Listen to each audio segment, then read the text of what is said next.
जम्मू कश्मीर शरणार्थी action committee के सदस्यों द्वारा अपनी जायज मांगों को लेकर कठुआ में नारेबाजी का रोष जताया गया। कमेटी के सदस्यों का कहना है कि उन्होंने अपनी मांगों को लेकर कई बार भाजपा शासित केंद्र को अवगत करवाया, लेकिन भाजपा ने उन्हें आश्वासन देने के बावजूद उनकी मांगों को पूरा नहीं किया।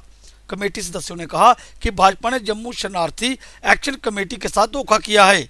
कमेटी के सदस्यों का कहना है कि भाजपा को आने वाले चुनावों में इसका खामियाजा भुगतना पड़ेगा और हमारे एक्शन कमेटी के लोग खुद चुनाव लड़ेंगे। इस बार जो आवाजें आ रही है हमारे शरणार्थी अवाम की आ रही हैं, वो सभी ये कहते हैं कि इस बार हम चुनाव लड़ेंगे बाकायदा, और सभी जगह जहाँ जहाँ भी हमारे शरणार्थी भाई रहते हैं उन कॉन्स्टिट्यूंसी में हम अपने कैंडिडेट खड़े करने के और सरकार को ये मैसेज देंगे, और सरकारी जो सियासी पार्टी हैं उनको भी ये मैसेज कन्वे करेंगे कि हमारा अवाम जो है वो बेजार हो चुका है, वो अपना हक लेने के लिए कुछ भी कर सकता है। और मैं आपको एक बात और बता दूँ, 17-18 कॉन्स्टिट्यूंसी जम्मू सूबा में ऐसी है जहाँ 47 के रिफ्यूजियों के बगैर कोई भी पार्टी का किसी पार्टी का एमएलए को जीत नहीं सकता।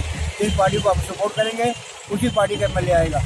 अगर सरकारें जो मौजूदा सरकार है, जो मौजूदा पार्टी है, हमारी बात नहीं सुनेगी तो हमको इसके बारे में गहराई से सोचना पड़ेगा और संजीदगी से हम सोच रहे हैं और हम अपने कैंडिडेट जो है वहाँ पर खड़े करेंगे। क्या इतने वादे आपके साथ भारतीय जनता पार्टी ने किए, क्या लगते हैं वो सफल पैदा हो रहे हैं कि नहीं? देखिए जी, मेरी 2-3 बार जो हमारे होम मिनिस्टर हैं राजनाथ सिंह जी उनके साथ बात हुई है, डॉक्टर जितेंद्र सिंह जो यहाँ के मेंबर पार्लियामेंट उनके साथ बातचीत हुई है।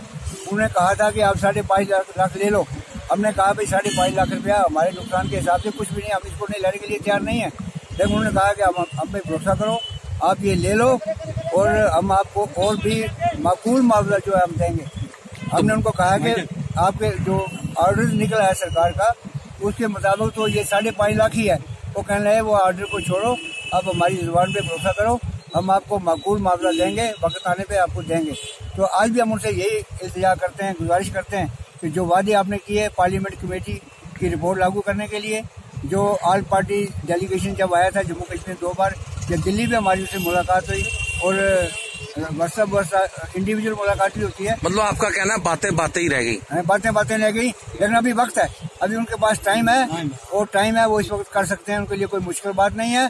लेकिन हमारी बात हम उनको ये कहते हैं कि भाई इसका जो जायज मुआवजा है वो हमें दिया जाए, नहीं तो आने वाले समय में शायद मुश्किलें पैदा। सर अगर बात करें आंकड़ों की, एक्शन में बदलो। सर अगर बात करें आंकड़ों की, जैसा आपने कहा कि 5.5 लाख दिया जाना है, लेकिन आज भी कुछ ऐसे परिवार हैं जिनको वो वाला 5.5 लाख भी नहीं दिया गया है। उनकी फाइलें आज भी सचिवालय में धूल चाट रही हैं। तो ऐसे में क्या मांग करना चाहेंगे? मैं ये चाहता हूँ कि कुछ 14-15 हजार फैमिली को जो मुआवजा मिल गया है, अभी 5-6 हजार 7 हजार फैमिली बाकी है। पैसा जो है जो पहला पैसा था वो एग्जॉस्ट हो गया है। अब उन्होंने डिवीजन कमिश्नर में चिट्ठी लिखी है, कमिश्नर जो रीएवल्यूएशन उन्होंने लेटर लिखा है कि जो बाकी लोग रहते हैं उनके लिए पैसा भेजो। पहले दिक्कत तो ये थी कि पहले रियासतों के चुनाव थे, उसमें लोग बिजी थे सेंटर वाले, उसके बाद पार्लियामेंट सेशन शुरू हो गया, उसमें बिजी हो गए।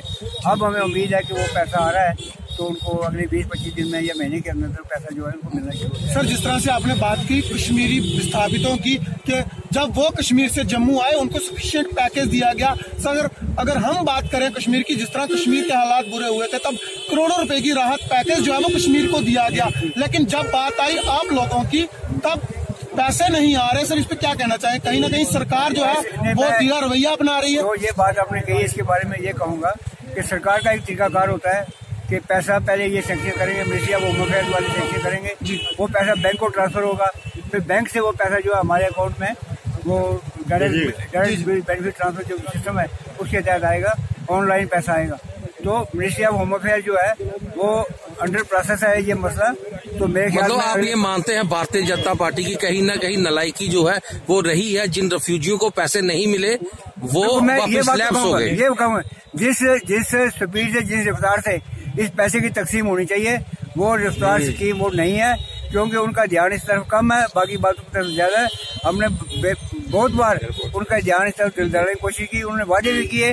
जो सिस्टम है, सिस्टम में भी कमजोरी है, जो वहाँ डीबीटी सिस्टम है, डायरेक्ट बेनिफिट ट्रांसफर का सिस्टम है, उसमें भी कमजोरी है। मतलब आप कहते हैं कि सत्ता की लालच में लोगों के साथ उन्होंने ये मानते हैं हम, वो कहते भी है उनको, लेकिन उनकी कहीं न कहीं कमजोरी की जरूर है, जिसकी वजह से रफ्तार जो है जो डिस्बर्समेंट की ये बहुत कम हुई है, बड़ी स्लो है।